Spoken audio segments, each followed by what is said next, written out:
ക്രിസ്തുവിൻ്റെ സമാധാനം നിങ്ങളോടുകൂടെ ഉണ്ടായിരിക്കട്ടെ. വചനകിരണത്തിലേക്ക് ഏവർക്കും സ്വാഗതം.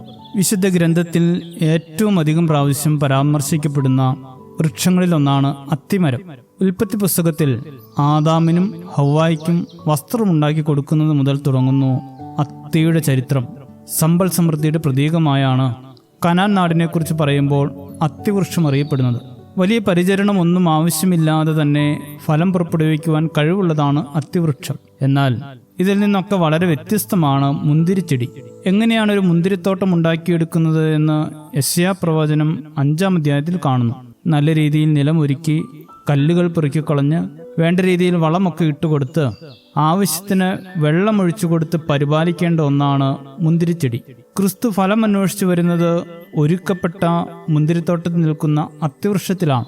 നാം ഒക്കെ അത്തരത്തിലുള്ള അത്തിവൃക്ഷങ്ങളാണ്. എവിടെയെങ്കിലും നിന്ന് വളരേണ്ടിയിരുന്ന നമ്മെ ഏറ്റവും ശ്രദ്ധയും പരിപാലനവും കിട്ടുന്ന മുന്തിരിത്തോട്ടത്തിലാണ് ആക്കിയിരിക്കുന്നത്. പക്ഷേ ഫലം പുറപ്പെടുവിക്കുക എന്നത് ഓരോരുത്തരുടെയും ഉത്തരവാദിത്വമാണ്.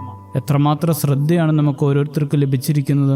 അപ്പനിൽ നിന്നും അമ്മയിൽ നിന്നും സഹോദരങ്ങളിൽ നിന്നും പുരോഹിതരിൽ നിന്നും സുഹൃത്തുക്കളിൽ നിന്നും ജീവിത പങ്കാളിയിൽ നിന്നും എന്നു വേണ്ട എണ്ണിയാലൊടുങ്ങാത്ത അത്രമാത്രം പരിപാലനവും കരുതലും നമുക്ക് ലഭിക്കുന്നുമുണ്ട്. പക്ഷേ ഇതൊന്നും കിട്ടാനുള്ള ഭാഗ്യമില്ലാതെ ജീവിക്കുന്ന എത്രയോ മനുഷ്യർ ചുറ്റുമുണ്ട്. ഉദരത്തിൽ ഉരുവാവുന്നത് മുതൽ ലഭിക്കുന്ന ശ്രദ്ധയും പരിപാലനവും പിന്നീട് ജീവിത വളർച്ചയിൽ എന്തേ പലപ്പോഴും നാം മറന്നുപോകുന്നത്?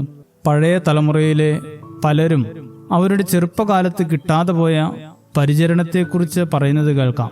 ആവശ്യമായ ചികിത്സാ സൗകര്യങ്ങളോ പരിചരണങ്ങളോ ഒന്നുമില്ലാതിരുന്നതിനാൽ ജീവൻ നഷ്ടമായ സഹോദരങ്ങളെക്കുറിച്ചൊക്കെ കേൾക്കുമ്പോൾ ഇന്ന് നാം അനുഭവിക്കുന്ന പരിചരണത്തിന്റെ വ്യാപ്തി വെളിപ്പെടുന്നു.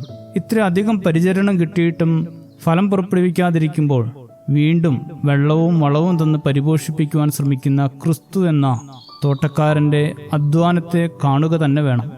നല്ല ഫലം പുറപ്പെടുവിക്കുവാൻ ആവശ്യമായ ഒരുക്കം നേടിയെടുക്കേണ്ട കാലമാണ് നോമ്പ്. എനിക്ക് ആവശ്യത്തിന് പരിചരണം കിട്ടിയില്ല എന്ന് പരാതി പറയുവാൻ ആർക്കും അവസരമില്ലെന്നത് മറക്കരുത്. നല്ല ഫലങ്ങളെ പുറപ്പെടുവിക്കുന്ന നല്ല വൃക്ഷങ്ങളായി തീരാം. ശുഭദിനം നേരുന്നു. ദൈവം അനുഗ്രഹിക്കട്ടെ.